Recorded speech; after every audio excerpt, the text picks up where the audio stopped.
எம்ஜிஆரின் தந்தையை பற்றி சில தகவல்கள். எம்ஜிஆரின் தந்தையின் பெயர் மருதூர் கோபாலன் மேனன். அவர் ஒரு வழக்கறிஞர். அவர் கேரளாவில் வழக்கறிஞராக பணியாற்றி வந்தார். அதன் பிறகு அந்தமான் தீவில் உள்ள சிறையில் குற்றவியல் நீதிமன்ற நீதிபதியாக பணிபுரிந்து வந்தார். அப்போது ஆங்கிலேயர்களின் அடக்குமுறை ஆட்சி என்பதால் தினமும் 20 சிறை கைதிகளுக்கு தூக்கு தண்டனை அளிக்கும் நீதிபதியாக அவர் இருந்தார். இந்த செயல் அவரின் மனைவி சத்யபாமாவிற்கு பிடிக்கவில்லை. உயிரை எடுக்கும் வேலை நமக்கு வேண்டாம் என்று சத்யபாமா கூற அந்த நீதிபதி வேலையை ராஜினாமா செய்தார் எம்ஜிஆரின் தந்தை.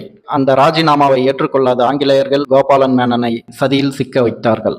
அது என்னவென்றால், ஆங்கிலேயர்களுக்கு சொந்தமான ஆயுத கப்பலுக்கு வெடி வைத்ததாக கூறி பொய்யான புகாரில் கோபாலன் மேனனை சிறையில் அடைத்தனர். பின்பு அவர் விடுதலையான பிறகு அவர் குடும்பத்துடன் இலங்கையில் உள்ள கண்டிக்கு அருகே இருக்கும் நாவல்பிட்டியில் குடியேறினார்கள். பின்பு அவரது நண்பரின் உதவியோடு அங்கு காவல்துறை பணியில் சேர்ந்து பணியாற்றி வந்தார். இவ்வாறு எம்ஜிஆரின் குடும்பமே ஆங்கிலேயர்களால் பாதிக்கப்பட்டு இலங்கைக்கு சென்றது.